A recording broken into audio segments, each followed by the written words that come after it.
दृष्टांत दिया भरत जी ने। जैसे अब मान लो कि इस कथा में बहुत भीड़ है और बैठने को जगह नहीं है, बैठने को बिल्कुल जगह नहीं है। और महाराज और उसी समय गुलाबचंद पांडे जी के, ये फूलचंद पांडे जी के कोई सहयोगी मित्र पुराना चला आया। अब महाराज जगह तो है नहीं, पर बैठाए कहां? तो देखने लगे, हाँ थोड़ा सा जगह है, यहां हम जगह करके हम बैठा देंगे उनको। महाराज बैठा तो दिए, वो मित्र था, थोड़ा कष्ट भी लगा तो अपने पैरों पर भी बैठा लिए। क्यों? क्योंकि बहुत पुराना मित्र है ना, इसलिए बैठा लिए। और वही कोई अनजान व्यक्ति आ जाए उस कथा में और बिल्कुल जगह ना हो और आकर जबरदस्ती बैठ जाए, तो महाराज वही कष्टदायक होता है। तो ये बताइए, वही मित्र आया तब तो हम कष्ट सह के भी पैरों पर बैठा के हम कष्ट को सहन किए, क्या हमें दुख नहीं हो रहा था तब? और वही कोई अनजान व्यक्ति आया, कथा के मध्य में बैठ गया बीच में, तो वह दुख होने लगा। इसलिए आत्मा का कारण नहीं है। शरीर को कष्ट होता है पर आत्मा को कष्ट नहीं होता है। जैसे दूसरा उदाहरण सुने, अगर महाराज ये हमारे जो रामचंद्र पांडे जी हैं, इनके कोई रात्रि को बड़े मित्र आ जाएं, कोई जानने वाला व्यक्ति आ जाए और रात्रि को 12 बजे, अब महाराज बहू को आवाज लगाए, अरे बहू सुनती हो, देखो तो सही कोई आ रखा है, जल्दी फटाफट इनके लिए प्रसाद तैयारी करो। अब महाराज अंदर से बहू जब देखो तब बड़बड़ाते रहते हैं और टाइम भी नहीं देखते, रात्रि को 12 बज गए, जब देखो तब आदेश देने लगते हैं। महाराज ऐसा बहू बोले, फिर भी बहू जाकर प्रसादी बनाई, बनाकर दे दी, पा लिए। पर अगले दिन ही क्या हुआ, उस बहू के सगे भाई आ गए। अब महाराज वो भी रात्रि को 12 बजे आए। अब जब भाई, अरे भैया आ गए, भैया आ गए, आओ भैया, आओ भैया, आओ भैया। महाराज वही जब ससुर जी के मित्र आए थे तब उनको कष्ट लगा, और वही जब सगा भाई आ गया, ट्रेन छूट गया। बहन पूछने लगी, भाई कैसे आना हुआ? अरे दीदी क्या हुआ था, वो जा रहे थे और सुरियावा से ट्रेन निकल गया, तो सोचे चलो कृपालपुर में बहन जी रहती हैं, चलो हो आए। अब बहन भाई को देखकर बहुत प्रसन्न हो गई। तो बंधु ये बताओ, वही जीवात्मा एक दिन जब मित्र आया तो कष्ट हुआ, और जब भाई आया तो बहन प्रसन्न हो गई। तो शरीर को कष्ट है, आत्मा को कष्ट नहीं होता। नैनम छिंदन्ति शस्त्राणि नैनम दहति पावक। आत्मा न कभी मरता है, न जन्म लेता है, न उसको कोई काट सकता है, न कोई जला सकता है, न पानी में कोई डुबा सकता है। जब इस प्रकार जड़ भरत जी ने उपदेश दिया, रघुगढ़ जाकर तपस्या करके भगवान को प्राप्त कर गया। अब क्या हुआ महाराज, एक बार राजा परीक्षित ने प्रश्न किया गुरु सुखदेव से, क्या कहते हैं? एक बार भाव से क्या बोलना पड़ेगा? इस कथा के मध्य में हमारे जन्मभूमि से हमारे राजित राम जी आए हैं, उनको मैं व्यासपीठ से बहुत बहुत आशीर्वाद, बहुत बहुत शुभकामनाएं देता हूँ। राजा परीक्षित ने प्रश्न किया गुरु सुखदेव से, हे गुरु सुखदेव, आप हमें ये बताइए कि नरक का नाम हमने सुना है, पर नरक से बड़ा डर लगता है। वो नरक है कहाँ और कौन व्यक्ति नरक जाते हैं और कौन स्वर्ग से आते हैं? तब गुरु सुखदेव कहते हैं कि नरक इस 14 भुवन के अंदर ही है। 99,000 योजन नीचे जब जाएंगे वहीं पे एक नरक नाम का नरक है। तो कहने लगे कितने प्रकार के नरक है। तब गुरु सुखदेव ने भागवत में 28 प्रकार के नरक बताए गए हैं। तामिश्र, अंध्रतामिश्र, रौरव, महारौरव, कुंभीपाक, कालसूत्र, सूकर मुख, अंधकूप, कृप भोजन, अनेक प्रकार के 28 प्रकार के नरक बताए गए हैं। गुरु सुखदेव कहते हैं कि नरक कौन जाता है? अत्यंत कोपा कटुकाच वाणी, दरिद्रता च स्वजने सुवैरम, अनीच प्रसंग कुलहीन सेवा, चिन्हानि देहे नरकागताना। अत्यंत कोपा,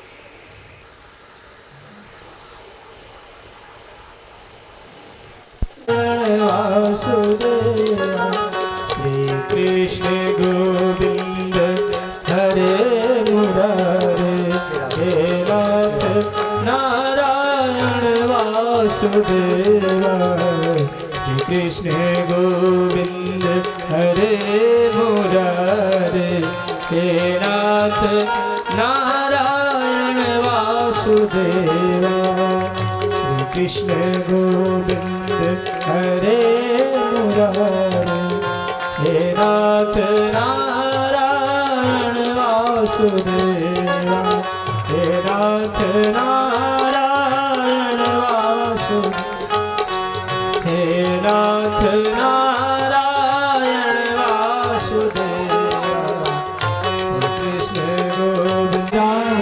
राधे श्याम श्याम श्याम, सीताराम राम राम, राजा राम राम राम, सीताराम राम राम, राजा राम राम राम, सीताराम राम राम।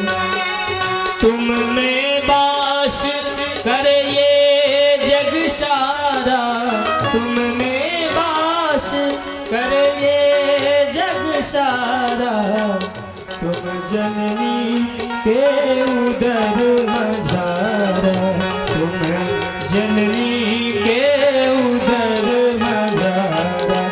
नाथ चतुर भुज अंतर्यामी, नाथ चतुर भुज अंतर्यामी, लघु विराट रूपों के स्वामी, लघु विराट रूपों के स्वामी, सूक्ष्म रूप धरि गर्भ पधारे, सूक्ष्म रूप धरि गर्भ पधारे, हे नाथ नारायण वासुदेव श्री कृष्ण गोविंद हरे मुरारे, हे नाथ नारायण वासुदेवा श्री कृष्ण गोविंद हरे मुरारे, हे नाथ नारायण वासुदेवा श्री कृष्ण गोविंद हरे मुरारे, हे नाथ नारायण वासुदेव। राधे श्याम श्याम श्याम, सीताराम राम राम, राधे श्याम श्याम श्याम, सीताराम राम, राधे श्याम श्याम श्याम, सीता राम राम राम राजा राम राम राम सीता राम राजा राम राम राम सीता राम राम राम राजा राम राम राम सीता राम राम राधे श्याम श्याम श्याम सीता राम राम राम राधे श्याम श्याम सीता राम राम राधे श्याम राम राम राधे श्याम श्याम राम राम राधे श्याम श्याम सीता राम राधे श्याम श्याम सीता राम राधे श्याम श्याम सीता राम राधे श्याम श्याम राजा राम सीता राम राजा राम सीता राम राजा राम सीता राम राजा राम सीता राम राजा राम सीता राम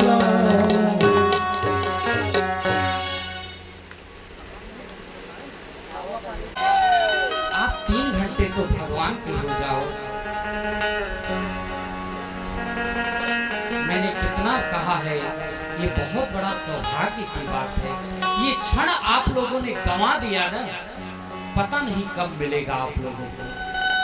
इसलिए कोई मैया बात नहीं करेंगे, 3 घंटे भगवान की कथा को श्रवण करें। बात करने को आप लोगों के लिए 20 घंटे हैं, 4 घंटे ठाकुर जी के हो जाओ। बिल्कुल कहीं भी ध्यान आपका न जाए, क्या हो रहा है क्या नहीं हो रहा है कुछ भी मतलब नहीं, केवल कथा का पान करो। क्रोध किस प्रकार करना चाहिए? कहते हैं अत्यंत कोपा। महाराज उत्तमेषु क्षणम कोपम। श्री राधे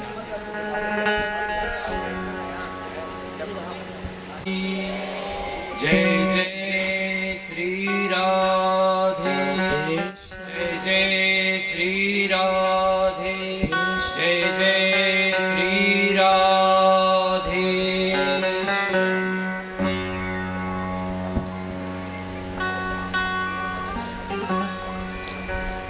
उत्तमेषु क्षणं कोपं मध्यमे घटिका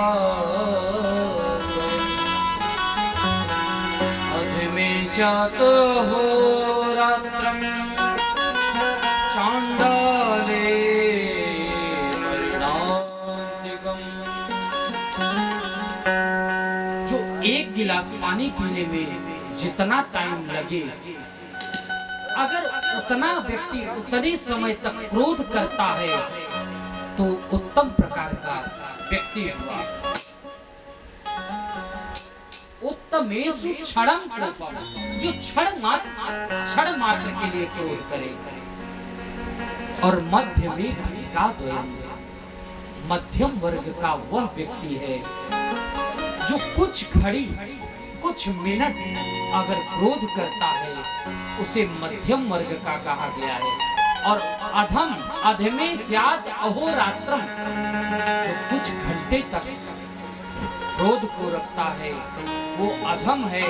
और चांडाल तो वो है जो क्रोध को 2-2 दिन 4-4 दिन तक ही रखता है।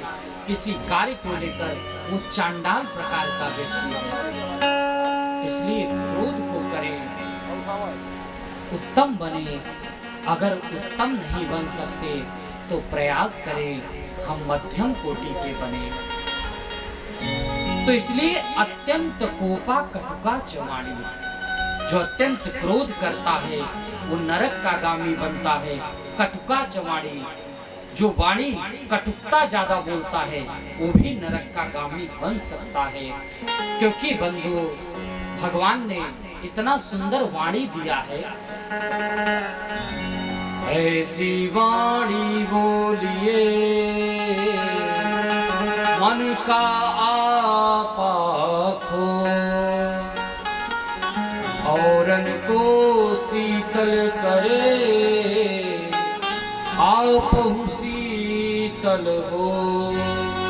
इसलिए वाणी को सुंदर बोले।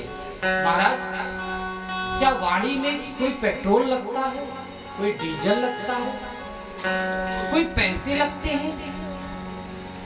तो इसलिए वाणी सुंदर और मिठास होनी चाहिए, सुष्टु मितम, मिठास होनी चाहिए वाणी।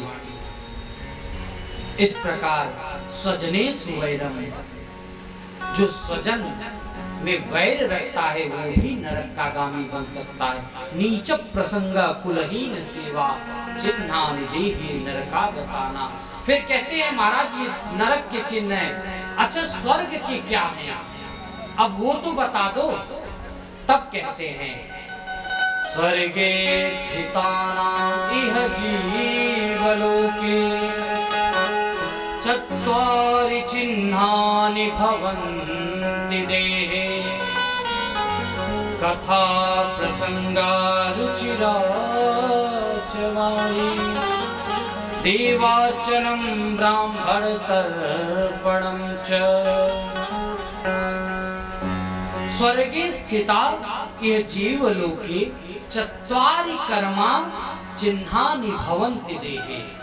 वो 4 चिन्ह हैं जो स्वर्ग जाएंगे या तो स्वर्ग से आए हैं। कौन कौन से चिन्ह? सबसे पहले कहते हैं कथा प्रसंगा, जो कथा के प्रसंग को सुनते हैं और कहते हैं वो कहां जाएगा? स्वर्ग जाएगा। तो बंधुओं ये तो कन्फर्म हो गया, कृपालपुर में जितने लोग कथा श्रवण कर रहे हैं ये 100% हो गया, नरक नहीं जाएंगे। जो भगवान का नाम संकीर्तन करते हैं वो नरक नहीं जाएंगे। और रुचिरा च वाणी, जो सुंदर वाणी बोलते हैं और देवार्चनम, जो देवताओं का अर्चन करते हैं, वंदन करते हैं, पूजन करते हैं, वो भी स्वर्ग जाएंगे। और ब्राह्मणम तर्पणम च, जो ब्राह्मणों के संत की सेवा करते हैं वो भी स्वर्ग जाएंगे। और तर्पणम च, जो तर्पण करते हैं वह भी स्वर्ग जाएंगे। बंधु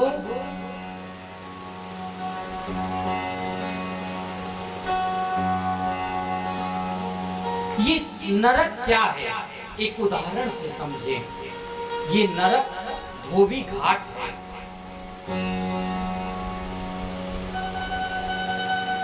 जैसे ब्रह्मा जी ने नरक तो बनाया है,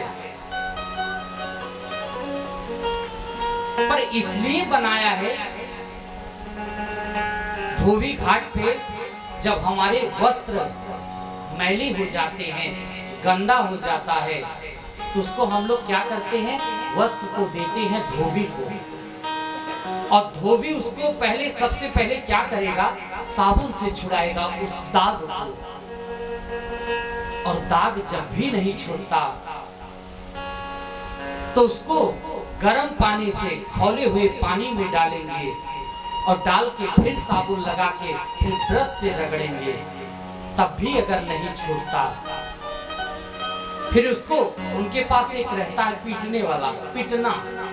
महाराज धोबी कपड़ा को खूब पीटते हैं और पीटना से भी पीटते हैं। मैया आप लोग भी पीटते हैं ना, तो इसलिए खूब पीट पीट कर उसे शुद्ध कर देते हैं उस कपड़े को, और स्वच्छ हो जाता है, पवित्र हो जाता है। ऐसे ही ये शरीर जो मिला है ना, ये भी क्या है? ये भी एक वस्त्र है, कपड़ा है। और इसमें जो दाग लग जाते हैं, काम क्रोध लोभ मोह मद मात्सर्य के दाग लग जाते हैं, और हमें इसलिए नरक जाना पड़ता है, क्योंकि नरक जाएंगे जो गलत कार्य करेंगे, जो चोरी करेंगे। इस प्रकार यमराज जी पकड़ कर लेकर जाते हैं उनको और खूब बढ़िया उनकी धुनाई करते हैं, उनको शुद्ध करते हैं। शुद्धोस्मि मुक्तोस्मि निरंजनोस्मि संसार माया परिचित जोस्मि। उनको शुद्ध और पवित्र करके फिर इस मानव योनि देकर जन्म लेते हैं। इस प्रकार नरक का वर्णन किए राजा परीक्षित डर गए, कहने लगे, हे गुरु सुखदेव, क्या इस नरक से बचने के लिए कोई उपाय है? तब कहने लगे, हाँ उपाय है। तब उन्होंने एक इतिहास सुनाया। एक बार भाव से क्या बोलना पड़ेगा? देखो, हमारे आज कथा के मध्य में राजा राम शास्त्री जी आए हैं। मैं व्यासपीठ से बहुत बहुत उनको भी आशीर्वाद देता हूँ, बहुत बहुत शुभकामनाएं। और हमारे सरकार तिवारी जी आए हैं, उनको भी मैं व्यासपीठ से बहुत बहुत शुभकामनाएं देता हूँ। महाराज, एक कान्यकुब्ज देश का राजा था जिसका नाम था अजामिल। अजामिल ने एक बार वन में लकड़ी लेने गया, एक गणिका को देखा, गणिका को ले आया घर में। उसी गणिका से 10 पुत्र हुए और उसी 10 पुत्र में 10वें पुत्र का नाम रखा नारायण। जब भी कोई कार्य करता अजामिल, चाहे खाता तो भी नारायण नारायण पुकारता, कहीं टहलता घूमता बैठता सोता, जब देखो तब नारायण नारायण ही नाम लेता। एक बार क्या हुआ, अजामिल का मृत्यु आ गया और जैसे ही मृत्यु आया, 4 पार्षद आए यमदूत के पकड़ने के लिए और उतने में ही चिल्लाया, अरे नारायण बचाओ, नारायण बचाओ, नारायण बचाओ, नारायण बचाओ। जैसे ही नारायण नारायण नाम लिए, उसी समय विष्णु दूत के पार्षद भी आ गए। चारों चमकीले चमकीले पीले पीले पहनकर, और महाराज यम के दूतों को धक्का मारकर कहने लगे, तुम कैसे आ गए, तुम्हारी कैसे हिम्मत पड़ गई? यम के दूत बोलने लगे, अरे हम इसको पकड़ने आए हैं क्योंकि हमारा राजा ने आदेश दिया है। अरे तुम कैसे पकड़ के ले जाओगे? इसने हमारे प्रभु का नाम लिया है। भगवान के पार्षद जो आए थे उन्होंने कहा, इसने नारायण नारायण नारायण नाम लिया है। यम के दूत बोलने लगे, इसने भगवान का नाम नहीं लिया, इसने अपने पुत्र का नाम लिया है नारायण। भगवान के पार्षद कहते हैं, तुम्हारे पुत्र का नाम 4 साल पहले रखा गया है नारायण, पर जो ये नारायण नाम है ये तो अनादिकाल से है नारायण, इसलिए यहाँ से निकल जाओ। धक्का मारकर निकाल दिए। अब यह सब महाराज अजामिल सोचने लगा कि कहीं मैं स्वप्न तो नहीं देख रहा हूं।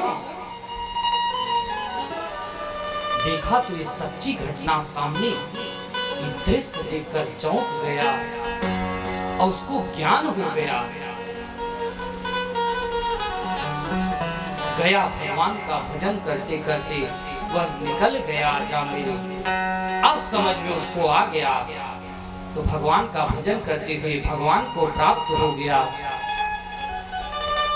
अपने पाप का प्रायश्चित किया अजामिल ने।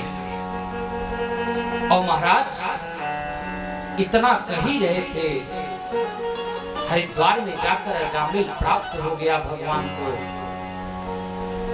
पर जो यमदूत थे वो जाकर यमराज के पास पहुंचे, अब हम तुम्हारी नौकरी नहीं करेंगे, हम तुम्हारा ड्यूटी नहीं करेंगे, क्योंकि हम गए थे पकड़ने के लिए और वहां विष्णु के दूत मुझे धक्का मारकर भगा दिए।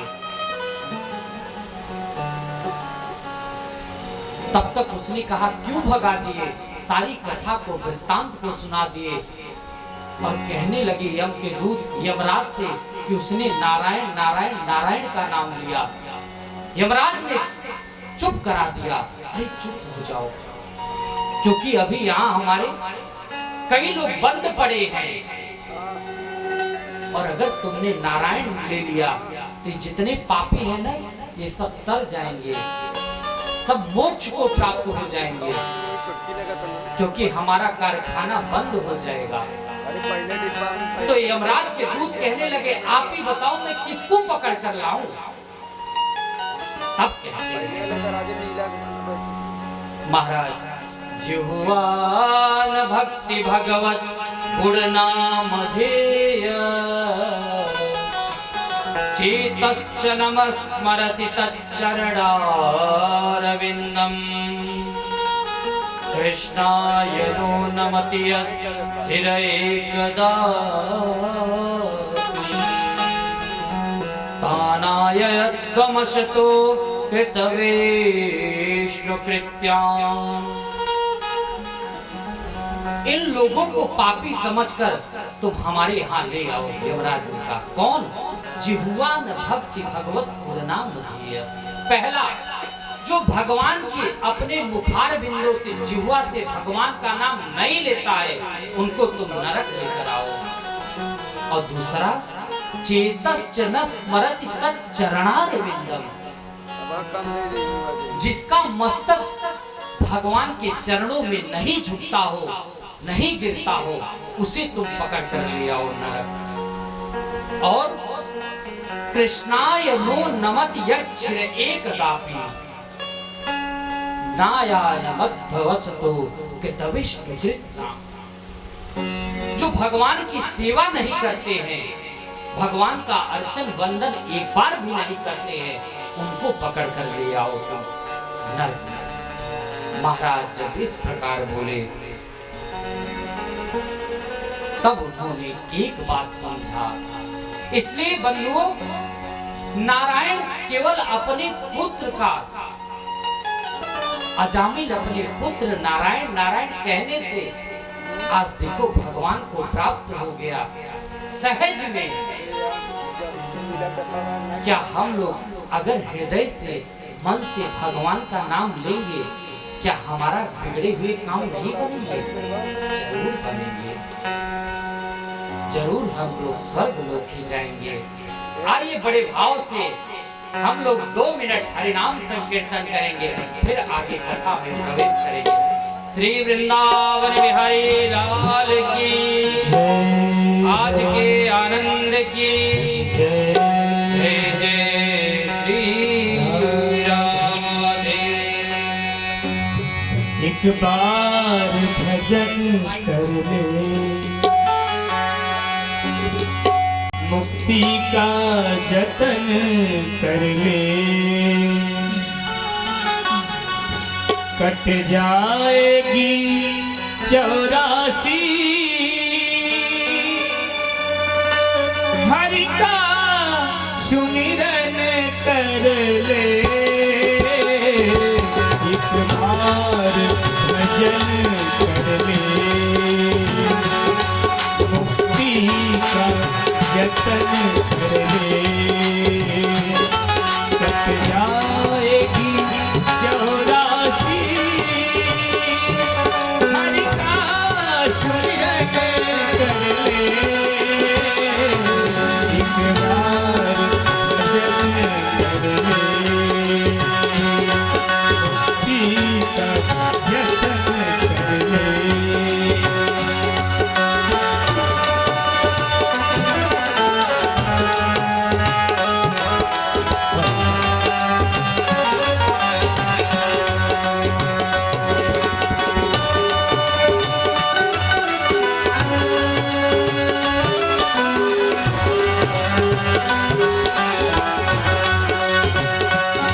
ये मानव का चोला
कि अगर ये सुंदर शरीर हीरे जैसा मानव तन पाकर भी हम अपना परलोक नहीं संवार पाते, नहीं सुधार पाते, तो जब कुकर और सुगर की योनि हमको मिलेगी तब का क्या करेंगे? हो इसी जन्म में ना संभला, फिर संभल न पाएगा। जीवन की ये नैया, जीवन की ये नैया अधवर में डुबाएगा। बेचैन क्यों रहता है, वो बेचैन क्यों रहता है। हरिओम जपन कर ले, एक बार भजन कर ले, मुक्ति का यत्न कर ले, कट जाएगी 84। हरि का सुमिरन कर ले, एक बार भजन कर ले, मुक्ति का यत्न कर ले, कट जाएगी 84। हरि का सुमिरन कर ले, एक बार भजन कर ले, मुक्ति का यत्न कर ले, कट जाएगी 84। हरि का सुमिरन कर ले, ओ हरि का सुमिरन कर ले, हरि का सुमिरन कर ले। श्री वृंदावन बिहारी लाल की जय जय श्री राधे। महाराज, एक वृत्तासुर असुर था। वो असुर होकर भी भगवान का ये मैया सुधर नहीं सकती है। अच्छा, सुधर भी कैसे जाए? आज आने वाला कौन है? नटखट माखन चोर आने वाला है। अरे मैया भी तो चाह रही है कब दर्शन हो ठाकुर जी का।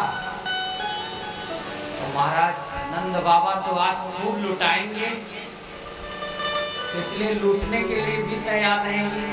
पर ऐसा मत लूटते लूटते स्वयं मत लूट जाना कि आपके गहने महंगे महंगे से, क्योंकि आज माखन चोर आ रहे हैं ना। एक बार गाँव से क्या बोलना पड़ेगा? वो वृत्तासुर रणभूमि में है, बड़ा ही सुंदर स्तुति कर रहा है कि मुरली बजाने वाले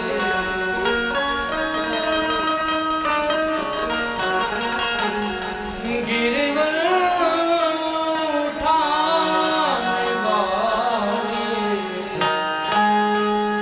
मैं दास हूँ तुम्हारा, मैं दास हूँ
दास हूँ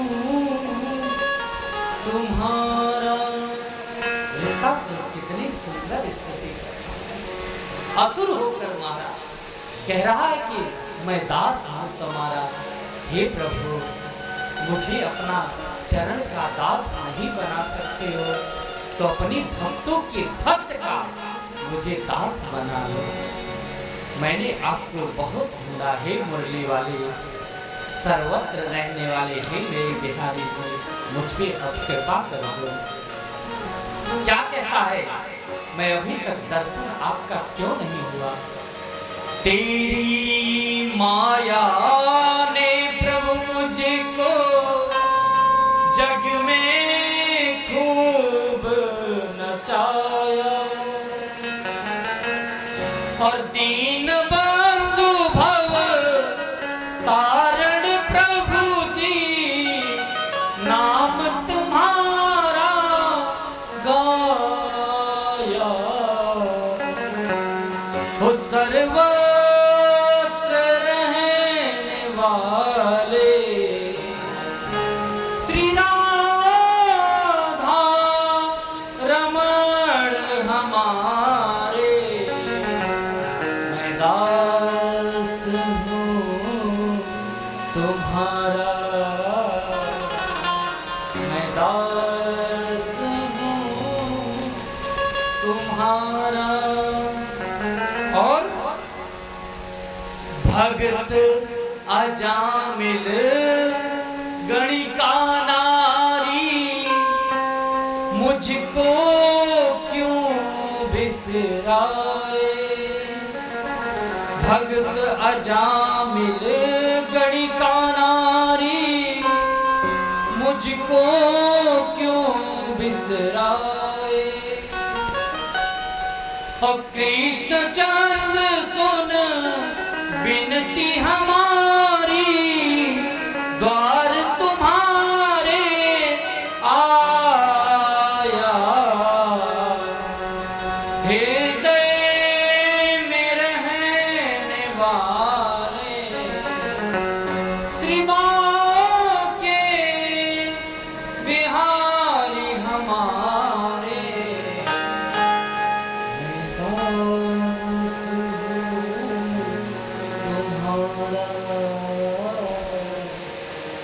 मैं दास हूँ तुम्हारा। बड़ा सुंदर स्तुति किया। 4 श्लोक में वृत्तासुर ने स्तुति किया है। पहले श्लोक में धर्म मांगा है, दूसरे में अर्थ, तीसरे में काम, और चौथी श्लोक में मोक्ष मांगा है। क्या कहता है, हे प्रभु, मुझे धर्म देना चाहती हो तो क्या दो? अहम हरे तो पादैकमूल दासानुदासो भवितास्मि भूयः। हे प्रभु, अहम हरे तो पादैकमूल, मैं आपके चरणों का दास हूँ, मैं आपके चरणों का दास का भी दास हूँ। और दासो नुदासो भवितास्मि भूयः। हे प्रभु, राधा भर्तु चरण कमलयो, दास दासानुदासो, सीता भर्तु चरण कमलयो, दास दासानुदासो, लक्ष्मी भर्तु चरण कमलयो, दास दासानुदासो। केवल मुझे इस चरणों की भक्ति दे दो, देना चाहते हो तो यही धर्म है। और मनस्मरेता सुपति गुणास्ते, ये जो मेरा मन है ना, ये आपकी नित्य निरंतर उस छवि का दर्शन करता रहे। और गृणीत वाक् कर्म करो तु काया, इस शरीर से मैं आपका सेवा करता रहूं, यही मुझे धर्म दे दो। और उसने अर्थ क्या मांगा है? ननाग पृष्ठम न च पारमेष्ठ्यम, न सार्वभौमं नरसाधिपत्यम। न योगी सिद्धि न पुनर्भवं वा समंजसत्वा विरहैकांक्षे। महाराज ननाक पृष्ठम, वृत्तासुर कहता है न मुझे स्वर्गलोक नहीं चाहिए, मुझे ब्रह्मलोक नहीं चाहिए, और मुझे संसार का सुख नहीं चाहिए, न मुझे रसातल लोक चाहिए। तो क्या चाहिए? न योग सिद्धि न पुनर्भवं वा, न मुझे योग चाहिए न सिद्धि चाहिए। तो क्या चाहिए? समंजसत्वा विरहैकांक्षे। हे प्रभु, अगर मुझे अर्थ देना चाहते हो तो मुझे आपका अपना विरह दे दो। मैं विरह में आपको याद करता रहूं, विरह में आपको याद करता रहूं, तड़पता रहूं, ऐसा मुझे अर्थ दे दो। काम क्या मांगा है? अजात पक्षा इव मातरम खगा स्तन्यं यथाव सतर क्षुधार्था प्रियं प्रियैव विशुतं विषण्णा मनोरविन्दा छदि दीक्षते त्वाम्। महाराज काम क्या मांगे हैं? कहते हैं अजात पक्षा इव मातरम। हे प्रभु, जैसे एक पक्षी होता है अपनी बच्ची को जन्म देकर घोंसले में चला जाता है दाना चुगने के लिए, और वह बच्चा तड़पता रहता है मेरी मां कब आवेगी। हे प्रभु, ऐसा विरह दे दो। फिर कहता है नहीं, ऐसा विरह नहीं। तो फिर कैसा? मनोरविंदाक्षदिदिष्टते त्वाम्। कहते हैं स्तन्यं यथा वस्ततरः क्षुधार्ता। जैसे एक गाय अपने बच्चों को जन्म देकर वह बच्चा खूंटे में बंधा रहता है, और गाय सुबह सुबह गौचारण के लिए चली जाती है। जैसे ही संध्या वेला होता है और वो पुत्र, वो गाय का बच्चा रोता है, अब मेरी मां आने का समय हो गया। चिल्लाता है वह बच्चा, हे प्रभु, ऐसा भी नहीं मुझे विरह, कामना दो। तो क्या? तीसरा उदाहरण देते हैं, कहते हैं प्रियं प्रियैवं विसुतं विषण्णा। जैसे एक पति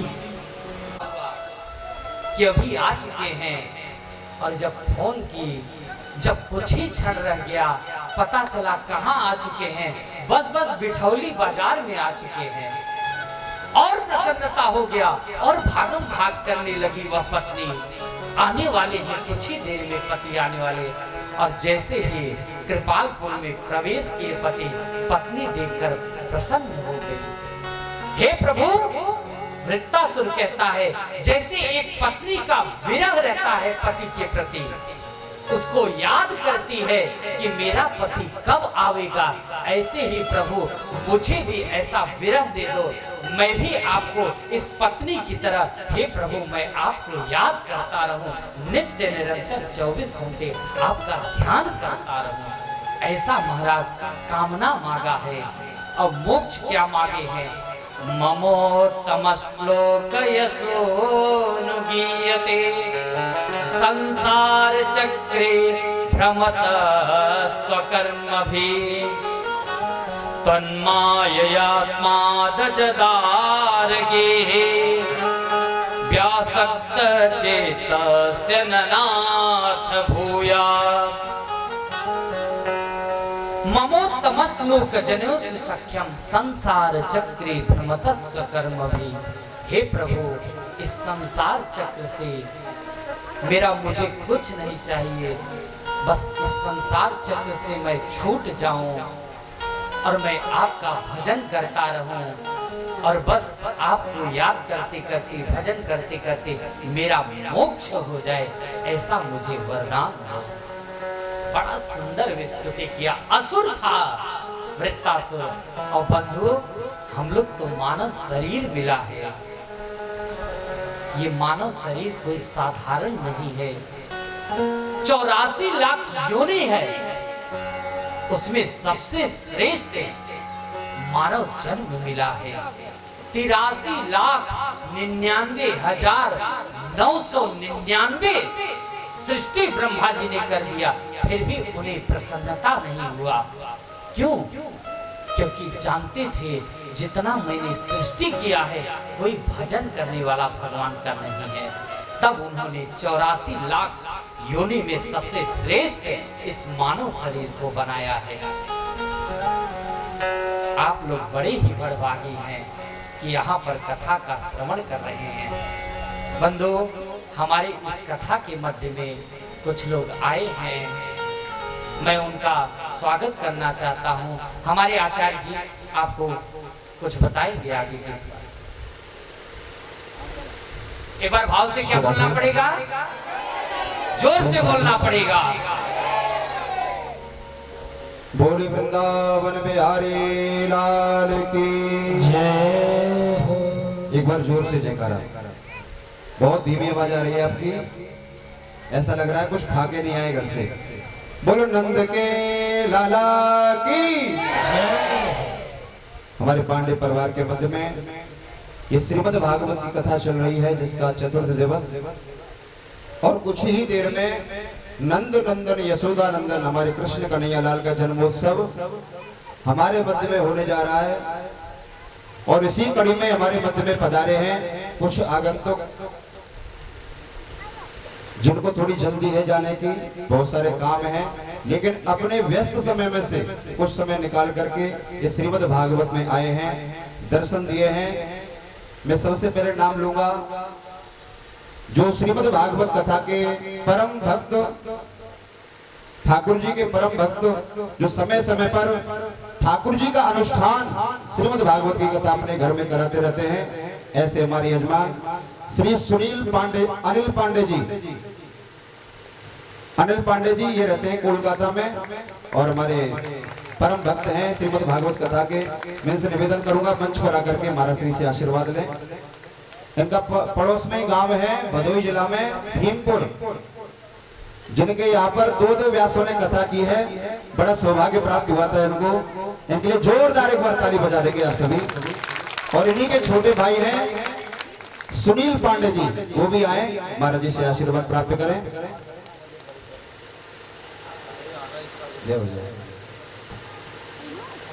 ठाकुर जी महाराज इन पर सदैव अपना आशीर्वाद बनाए रखें। और इसी कड़ी में मैं अगला नाम लूंगा जो गोपीगंज से पधारे हैं, आशीष उपाध्याय जी।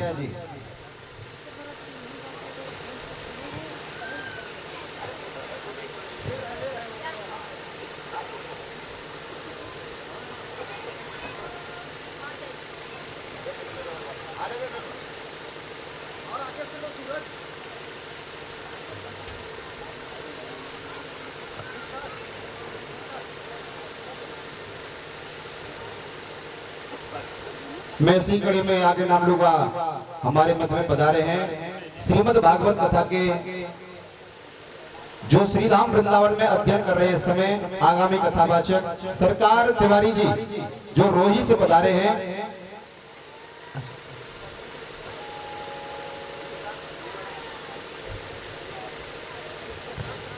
सरकार तिवारी जी आए, महाराज जी से आशीर्वाद प्राप्त करें। मैं अगला नाम लूंगा, हमारे मध्य में बता रहे हैं परम पूज्य रामराज मिश्रा जी।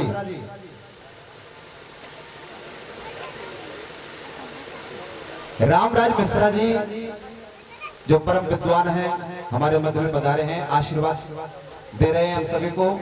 मैं उनको निवेदन करूंगा मंच पर आए और महाराज जी उनका स्वागत करें। मैं अगला नाम लूंगा जो पूर्व प्रधान हैं राजित रामपाल जी,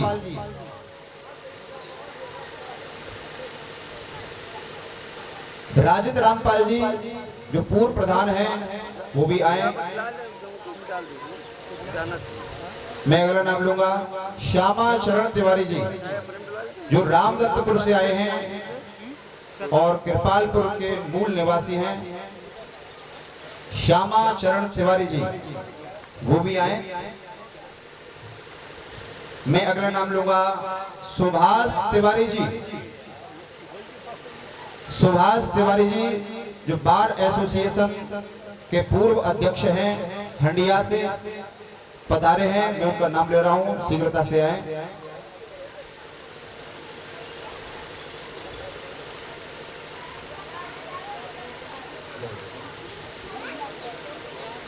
जिनके मैंने नाम लिए हैं शीघ्रता से आए, महाराज जी से आशीर्वाद प्राप्त करें।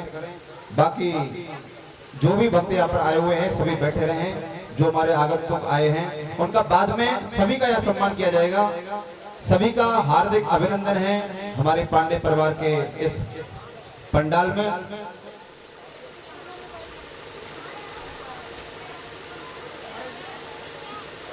जोरदार तालियों से स्वागत।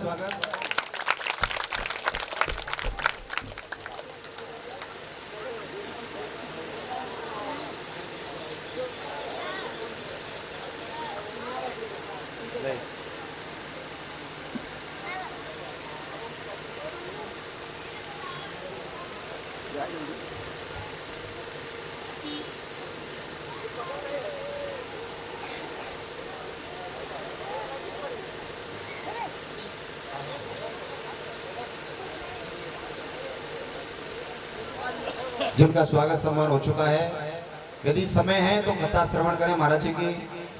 बाकी सभी भक्तों से निवेदन शांति पूर्वक कथा श्रवण करते रहें। कुछ ही क्षणों में वामन भगवान की झांकी के आपको दर्शन होंगे और उसके बाद में मेरे मर्यादा पुरुषोत्तम भगवान रामचंद्र जी का जन्मोत्सव और चारों भैयाओं का उसके साथ जन्मोत्सव मनाया जाएगा। और लास्ट में नंद नंदन यशोदानंदन कृष्ण कन्हैया लाल, जैसा महाराज जी ने बताया कि माखन चोर हमारे मध्य में आ रहे हैं, तो आप सावधान रहें। अब मैं महाराज जी से निवेदन करूंगा कि वे अपनी मधुर वाणी से हम सभी भक्तों को कृतार्थ करने की कृपा करें। पूज्य महाराज श्री की जय जय श्री राधे। बंधु परीक्षित जी महाराज प्रश्न करते हैं, हे गुरु सुखदेव, आप हमें ये बताइए कि भगवान तो समदर्शी हैं, पर जब देखिए तब असुरों का संहार करते हैं और देवताओं की रक्षा करते हैं। तब सुखदेव जी महाराज कहते हैं, अरे परीक्षित, हम कैसे माने इस असुर योनि से ही क्या प्रहलाद जी का जन्म नहीं हुआ? प्रहलाद जी का भगवान रक्षा नहीं किए? ये रक्षा। तब उन्होंने प्रहलाद जी का चरित्र सुनाया। समम प्रियम सुहृद ब्रह्मन् भूतानां भगवान स्वयं इंद्रस्यार्थे कथम दैत्यान् वधितो दिशमो यथा। एक बार क्या हुआ, हिरण्याक्ष के मरने पर हिरण्याक्ष का भाई जो था हिरण्यकश्यपु, उसने सोचा कि मेरे भाई का मृत्यु भगवान विष्णु ने किया है, अब मैं तप करूंगा